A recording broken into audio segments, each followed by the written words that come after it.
그야말로 공이 이제 국회로 넘어가고 큰 숙제를 떠안게 됐습니다. 오늘 두 번째 시간에는요, 여야에서 전직 의원 4분 모셨습니다. 네, 네 분의 도움 말씀 주실 의원분들 모셨습니다. 정호김 전 의원, 이상희 전 의원, 박수현 전 의원, 최원식 전 의원 모셨습니다.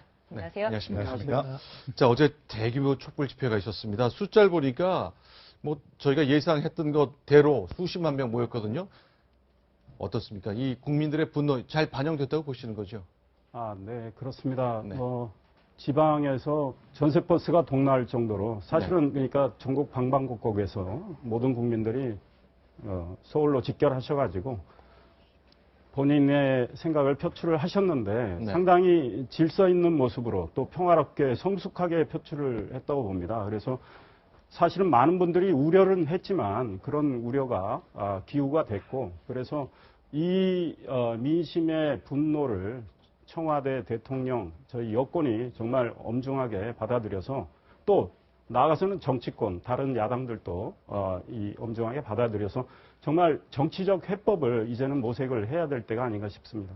네. 어제 생각하고 예상했던 것보다 훨씬 더 큰 규모 이런 것들이죠. 민심이 어디까지 와 있는가를 정확히 보여준 날이었다 이렇게 생각을 하고요.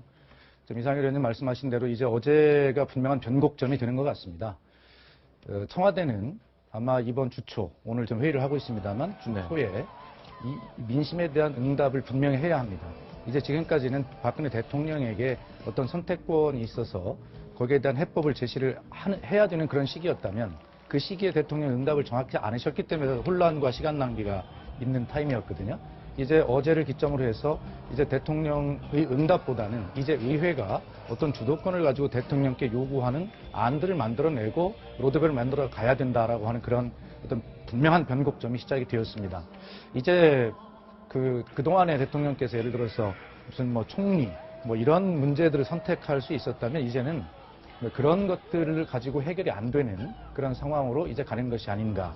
그래서 대통령이 즉각적 퇴진 결정이나 그다음에 헌법에 보장된 법적 권리에 의한 질서에 있는 탄핵운동 등 이런 어떤 국면으로 접어들어가는 것 같다. 그런 느낌을 갖게 되었고 어떤 민심은 분명하게 이 진정성이 정말 보여주시기 위해서 세 가지가 없는 그런 시위였다는 거 아니겠습니까? 와서 네. 물대포가 없었고 네. 파이프가 없었고 그리고 쓰레기가 없었습니다. 그만큼 이 성숙한 국민의 요구를 보여주는 그런 모든 것들을 다 보여주셨다고 생각을 하고 대통령도 이에 대한 응답을 분명히 하셔야 될 것이며 그게 없다면 의회가 이제 주도권을 가지고 논의를 해야 된다 이렇게 생각합니다.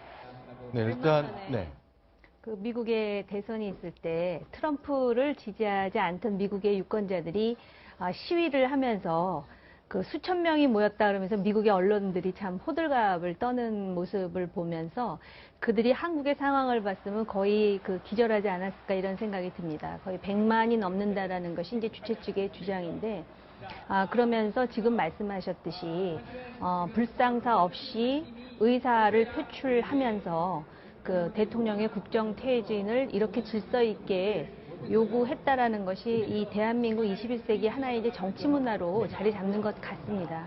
사실 과거에 몇십 년 전에 4.19 같은 경우에도 학생들에 의해서 정권이 무너지는 그런 역사적이면서 세계적으로 유일한 사례를 남기기는 했는데 이제는 지금 말씀하셨듯이 이 수습을 하는 데 있어서 시스템 하에서 그리고 헌법과 법치 하에서 어떻게 이제 우리가 출구 전략을 만드느냐가 중요한 것 같고 저는 사실 이 시간쯤 되면 청와대에서 어떤 반응이 나오지 않을까 기대했었습니다만은 아직까지 별 뚜렷한 대응이 나오지 않고 지금 수석과 비서실장의 이제 회의가 계속된다 그러는데 공은 사실은 국민들이 청와대로 넘긴 것 같고요.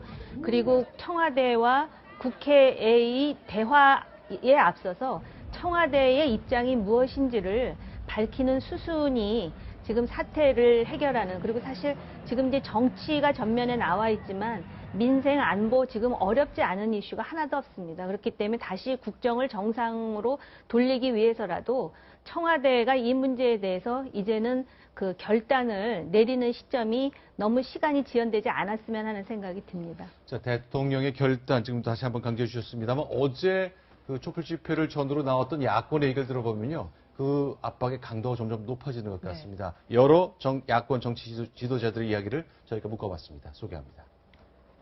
대통령 배역이 공주에서 꼭두각시로 바뀌었다. 이렇게 국제적으로 조롱받으면서 대한민국 얼굴에 뻑티를 한 사람이 누구입니까, 여러분?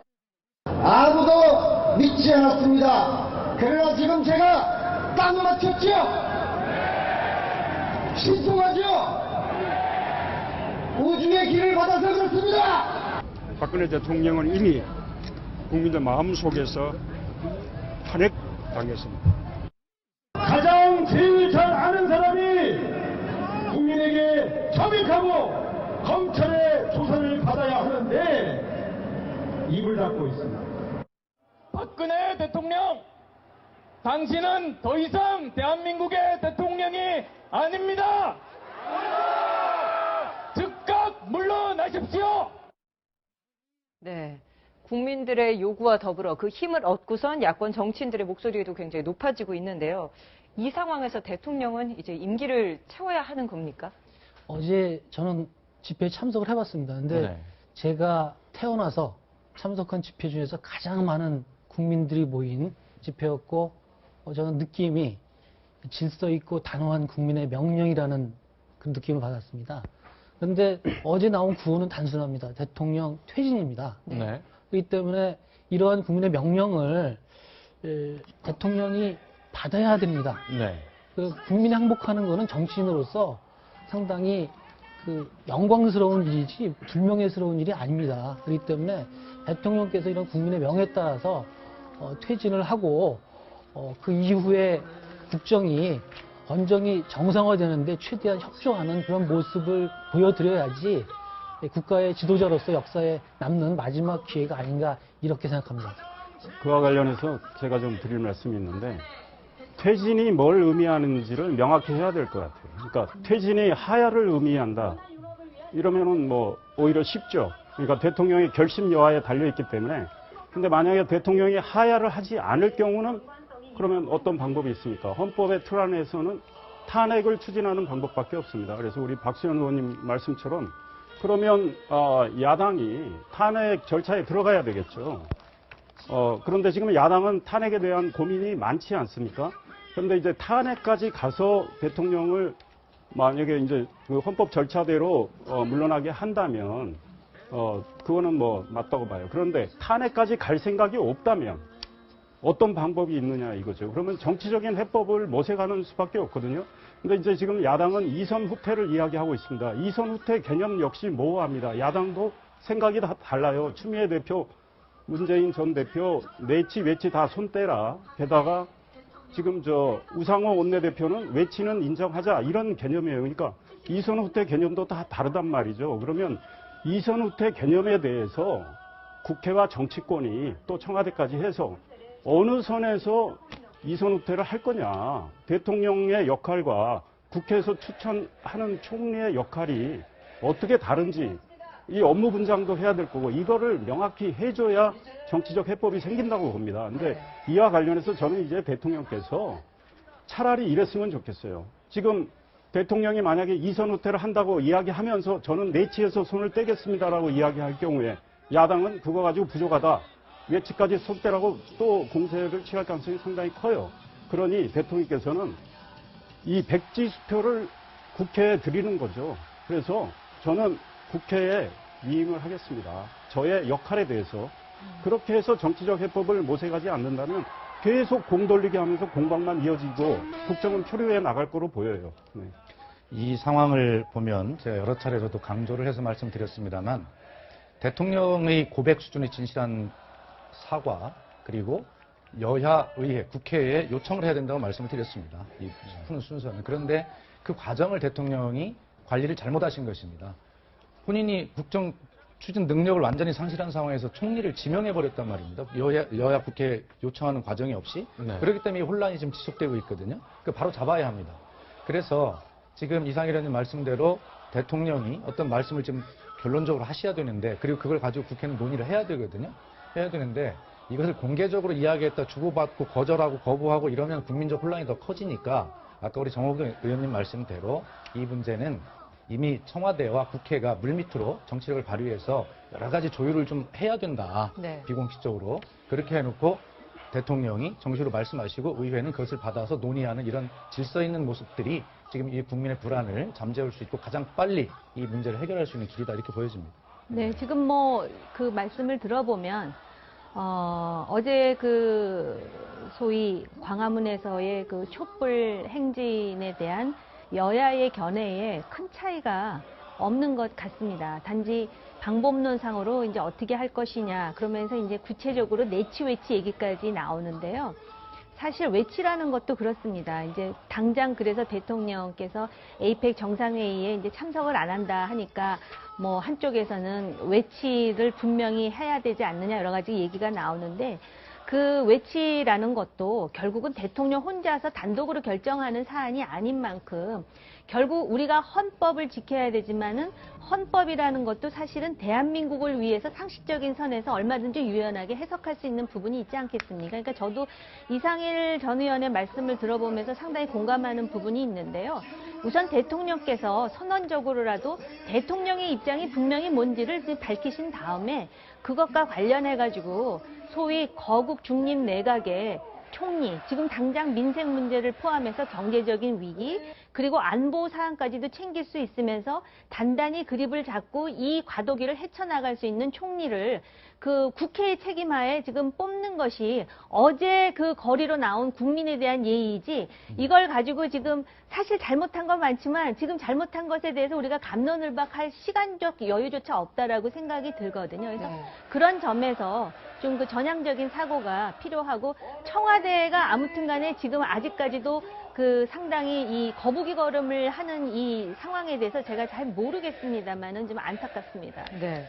저는 그 어제 국민의 감성과 그리고 헌법과의 어떤 절묘한 조화로서 이 정치적 난국을 풀어야 한다고 생각합니다. 일단 대통령은 사퇴 해설을 분명히 하시고 그런데 그 다음 우리나라가 해야 될 일은 국정을 정상화시키고 네. 새로운 국가 리더십을 창출하는 길이거든요. 그렇기 때문에 사퇴 시기는 당장 2개월 동안 지금 이 헌정질서에서는 통계한 총리 체제에서 대선을 맞이해야 되는데 그거는 부족하다고 생각합니다. 그렇기 때문에 총리를 네.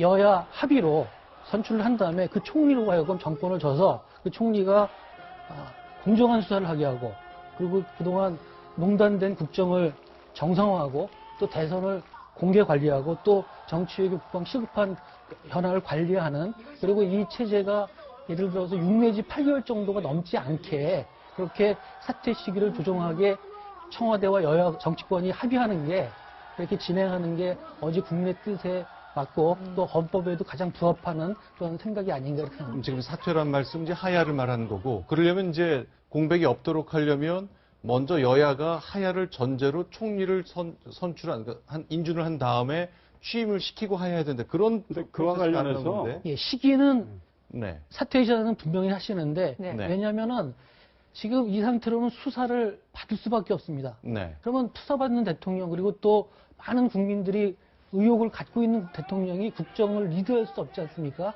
그러면 하야는 시키되 대통령으로서는 그 다음 새로운 그 국가 리더십을 창출하는데 최대한 협조할 수 있는 기간, 그러니까 시기는 좀 네. 조정이 가능하다는 얘기죠. 네, 근데 그와 관련해서 이제 두 가지 문제가 있어요. 첫째, 대통령 본인이 사퇴할 생각이 없다면 그건 하나만한 이야기가 되고 그렇죠. 만약에 사퇴 시기를 정해서 나는 몇 개월 후에 물러날 테니 이제 국회에서 거국내각 총리 해서 거국내각 만들고 국정을 그때까지 잘 해주고 이 다음 대선 준비를 해주시라 했다고 쳐요. 그런데 정치권에서 또 논란이 벌어질 가능성이 큰 것이 개헌입니다. 개헌. 우리가 그러면 지금 몇 개월 뒤에 대선을 치른다고 쳤을 때 지금 현행 5년 단임제를 그대로 유지한다는 전제거든요. 근데 지금 상당수 의원들은 지금 이번에 대통령 단임제 문제를 지금 목도하고 있는 거거든요. 그런데 이 체제를 또 5년 연장한다? 이거에 대한 문제의식을 갖고 있을 겁니다. 그러면 우리가 박근혜 대통령은 뭐 몇 개월 뒤에 사퇴한다고 해도 이 나머지 우리 권력구조를 어떻게 가져갈 건지에 대해서 또 갑론을박이 벌어져요. 그러면 국민투표 절차까지 밟아야 한다. 개헌을 하기 위해서 이런 목소리가 또 분출될 가능성이 굉장히 큽니다. 그래서 일단은 제가 보기에는 대통령은 그 이선 후퇴 개념을 명확히 해주시고 또 야당도 어느 정도 개념인지 야당도 이야기를 해야 됩니다. 그래서 우리 뭐 박수현 의원님, 정옥 의원님 말씀하셨지만 정말 만나서 개념 정리를 해줘야 돼. 그 다음에 대통령이 거국 내각 총리 국회에 맡겨서 국회에서는 총리 뽑는 절차를 밟아서 거국 내각을 구성해서 이 국정 표류를 관리해 나가는 이게 보다 현실적인 방안이라고 봐요. 이게 대통령께 지금 시간이 별로 없다라는 데 우리 다 공감하고 있는 것인데, 아마 19일쯤이면 여러 가지 수사 공소장이 나오지 않겠습니까? 거기에 박근혜 대통령에 대한 수사 결과가 어떤 식으로든지 포함이 돼야 될 것인데, 만일 국민이 생각하는 수준에서 축소되거나 은폐됐다는 생각을 가지게 되면 저희가 이런 논의를 하는 것 자체도 아무 의미가 없어질지 모릅니다. 그래서 그렇죠. 지금 빨리 아까 정호김 의원님은 이 시간쯤은 청와대 입장이 나왔어야 된다 이렇게까지 말씀해 주셨는데 공감하고 빨리 그 내일